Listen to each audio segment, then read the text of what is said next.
Welcome to Karman Co-Education, Strive to Excellence. नमस्कार साथियों, बहुत दिनों से आपसे कुछ वार्तालाप नहीं हो पाई थी, तो सोचा काफ़ी दिनों के बाद आज बात करते हैं। और आज बात करेंगे कुछ जनरल टॉपिक पे। ठीक है, बहुत सारे हमने वीडियो डाले हैं एजुकेशन के ऊपर, ऑलरेडी एजुकेशन का चल रहा है और बढ़िया चल रहा है, और बहुत सारे वीडियोस हम आपके लिए बना रहे हैं, तो वो आने वाले हैं जल्दी और अच्छे एनिमेशन के साथ आएंगे। लेकिन आज मैं एजुकेशन के ऊपर बात नहीं करने वाला, आज हम जनरल जो समाज में चल रहा है उसके ऊपर बात करेंगे। ठीक है, अब देखो समाज में क्या है कि हम लोग नॉर्मली चीज़ों को बात करते हैं, समझते हैं, लेकिन कभी कभी उन चीज़ों पर ध्यान नहीं देते। ठीक है, और देखो हमारा जो समाज है, हमारी जो हिंदू संस्कृति, हिंदुत्व को बढ़ावा देने की हम बात करते हैं।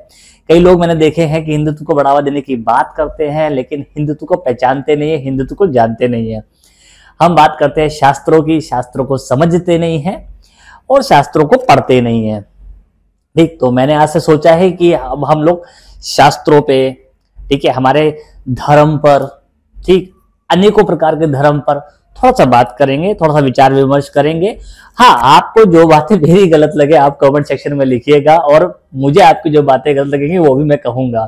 आपको जो क्वेश्चन होगा वो मुझसे आप पूछ सकते हैं। जैसे मैंने अभी कुछ समय पहले एक वीडियो बनाई थी जो काफी अच्छा रिस्पॉन्स रहा, काफी लोगों ने देखी।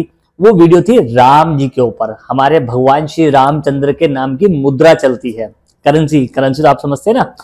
जैसे कि अभी आरबीआई ने रिसेंटली डिजिटल करेंसी लॉन्च की है, लेकिन वो अलग चीज है, उस पर हम फिर कभी बात करेंगे। आज का जो टॉपिक जो राम नाम की मुद्रा की मैं बात कर रहा हूँ वो अलग टॉपिक है। ठीक है, क्योंकि कई मेरे स्टूडेंट ऐसे थे जिन्होंने मुझसे पूछा कि सर ऐसा भी होता है कि कई ऐसे देश है जिसमें राम नाम की भगवानों की करेंसी चलती है। तो मैंने कहा हाँ भाई चलती है, तो मुझे लगा बताना चाहिए, तो मैंने उस वीडियो के बारे में वीडियो के माध्यम से सबको बताया।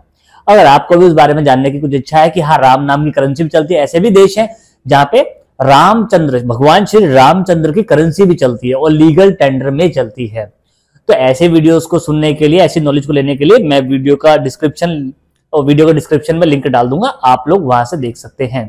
ठीक है, और उस पर अपनी प्रतिक्रिया भी दे सकते हैं। तो अब हम जो बात करेंगे, देखो मैं साफ कह रहा हूं, मेरी बातें आपको बुरी लग सकती हैं, लेकिन सत्य है, मैं क्या करूं। अगर आपको बुरी लगती है तो आइए खुल के बात करते हैं, कमेंट सेक्शन में लिखिए, भर भर के कमेंट कीजिए। कई बार लोग क्या करते हैं, अपने विचारों को दबाते हैं। इन्हीं विचारों को दबाने के कारण हम ज्ञान से पीछे रह जाते हैं। आपने सुना होगा दर्शन शास्त्र, फिलॉसफी। तो दर्शन शास्त्र, फिलॉसफी क्या है? फिलॉसफी तर्क बुद्धि पे आधारित है, तर्क वितर्क की बात होती है फिलॉसफी। ठीक है, बड़े बड़े फिलोसोफर क्या करते हैं, एक दूसरे की बात को काटते हैं, रखते हैं, काटते हैं, रखते हैं। काटने का मतलब यहाँ ये नहीं है कि मैं किसी की धार्मिक आस्था को या किसी की संस्कृति को ठेस पहुंचाना चाहता हूँ। हाँ, बस बहुत सारे मैंने वीडियोस देखे हैं, बहुत सारे लोगों को सुना है, कई बार तो कुछ भी इलॉजिकली बात बोलते हैं। उसमें से एक टॉपिक मेरा बड़ा फेवरेट है, इस पर मैं बहुत जल्दी बात करने वाला हूँ, वो है लहसुन और प्याज के बारे में। ये टॉपिक मेरा बहुत फेवरेट है और मैं इस पर बहुत जल्दी बात करूंगा। हो सकता है शायद एक दो दिन में ही मैं इस पर बात करने लग जाऊं। ठीक है, लेकिन आज का टॉपिक मैं कुछ अलग लेकर के आया हूं। आज का जो मेरा टॉपिक है जिस पर मैं बात करने वाला हूं, वो है हमारे हिंदू शास्त्रों में दिए गए संस्कार। समझे संस्कार क्या होता है? अब हम लोग बोलते हैं भैया, जैसे आपने घर में भी सोचा होगा, छोड़िए नॉर्मली बात करते हैं, आपने घर में भी सोचा होगा कि अरे कितना संस्कारी बच्चा है, अरे कितना बदतमीज बच्चा है। आप रास्ते में जा रहे हैं और चलते चलते आपने आपके किसी बड़े बुजुर्ग को नमस्कार नहीं किया, उसने देख लिया आपको, ओहो ऐसा एटीट्यूड, मुझे नमस्कार नहीं किया, क्या हुआ? आपके घर वालों में, 4 रिश्तेदारों में क्या बोलेगा, है कितना बदतमीज बच्चा है, संस्कार ही नहीं है इसके अंदर।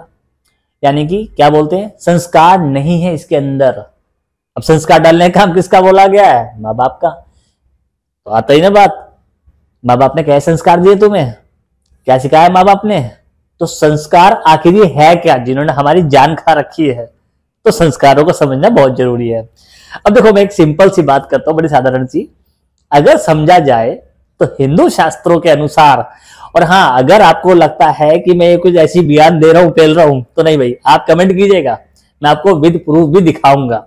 ठीक है, विद प्रूफ दिखाऊंगा। लेकिन हाँ मैं पहले ही कह रहा हूँ, किसी की धार्मिक आस्था को ना तो मैं ठेस पहुंचाऊंगा, ना ही आप ठेस पहुंचाइएगा, ये गलत तरीका है। ठीक है, और हिंदू धर्म की हम बात करते हैं तो हिंदू धर्म सर्वश्रेष्ठ धर्मों में से एक धर्म है।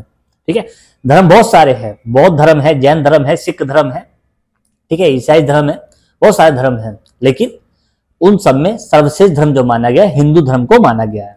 तो ये कहा गया इन्हीं में से बहुत सारे धर्म निकले हैं। धर्म पे हम अलग चर्चा करेंगे, फिलहाल हम चर्चा कर रहे हैं संस्कारों पे। तो देखो भाई, टोटल जो संस्कार हमारे समाज में हमें दिए जाते हैं वो है 16 संस्कार। ठीक है, 16 संस्कार।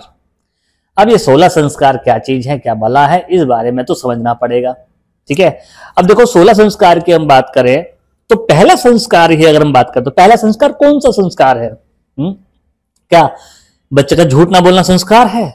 मान लो कहते हैं ना कि भाई बच्चा झूठ बोल रहा है, क्या संस्कार दिए माँ बाप ने? ये चोरी कर रहा है, संस्कार दिए माँ बाप ने? बड़े बेकार है माँ बाप, ये संस्कारों कैटेगरी में नहीं आता।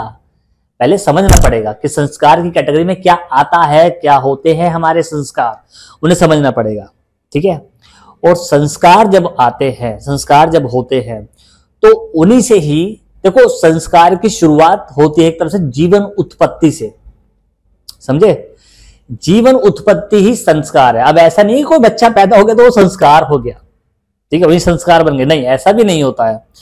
16 संस्कारों में इसीलिए सबसे पहला जो संस्कार बोला गया उसे बोलते हैं गर्भधान संस्कार, यानी गर्भाधान संस्कार।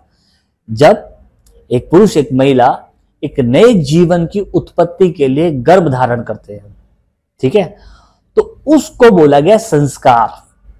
अब जो गर्भ धारण करने की बात बोली गई कि भैया ये संस्कार है, तो संस्कार कैसे है? देखो, हमारे जीवन को एक लयबद्ध तरीका देने के लिए, लयबद्ध यानी इसे कहते हैं क्रमबद्ध तरीका देने के लिए 16 संस्कार बनाए गए हैं।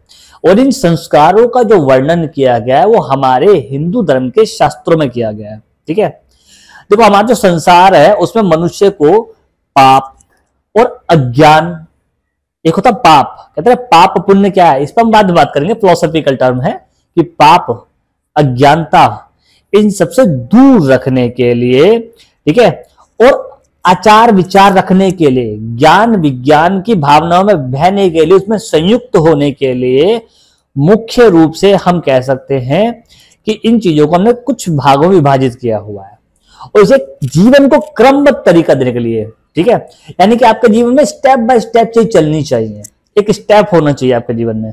उस स्टेप को लाने के लिए इस 16 प्रकार के संस्कारों की रचना की गई है। और देखो, एक ही वीडियो में मैं 16 संस्कारों की बात नहीं करूंगा, एक ही वीडियो में मैं 16 संस्कारों की बात नहीं करूंगा, क्योंकि फिर ऐसा लगेगा कि आया खत्म के चला गया ना। हर एक वीडियो में मैं आपको हर एक संस्कार समझाऊंगा, क्यों जरूरी है, क्या जरूरी है, और ये आपके जीवन में कैसे महत्व को रखता है। ठीक है, समझ लो इस बात को, क्यों जरूरी है, कैसे जरूरी है, और आपके जीवन में कैसे महत्व रखता है। हाँ जी, हर एक संस्कार का आपके जीवन में महत्व है। और अगर किसी को पता हो कि कौन कौन से संस्कार हैं जिनका हमारे जीवन में महत्व है और क्या क्रिया विधि है, तो कमेंट सेक्शन में आप दे सकते हैं, मैं उनको भी ऐड करूंगा। ठीक है, और आप अपनी प्रतिक्रिया इस बात पर पूरी तरह दे सकते हैं, पूरी तरह सहमत हैं कि भाई आप मेरी बात से कितना सहमत हैं कि जिन 16 संस्कारों की मैं बात करूं, जिसमें से एक की मैं अभी बात करने वाला था, ठीक है, गर्भाधान संस्कार, मैंने अभी ये बोला है, मैंने अभी इस पर कोई डिस्कशन नहीं किया है, डिस्कशन मैं अगली वीडियो में करूंगा। ठीक है, कि गर्भाधान संस्कार क्या होता है, और जब हम इस पर डिस्कशन करेंगे तो एक अच्छा मुद्दा को, इसको अच्छे से समझेंगे कि कैसे ये होता है। ठीक है, तो इंतजार कीजिए मेरे नेक्स्ट वीडियो का, उसमें मिलेंगे और समझेंगे गर्भाधान संस्कार क्या है। और आप इसके लिए कमेंट सेक्शन में अपनी डिटेल दे सकते हैं कि भाई आप कहां से वीडियो देख रहे हैं या आपको किस बारे में और जानकारी चाहिए। ठीक है, तब तक के लिए नमस्कार।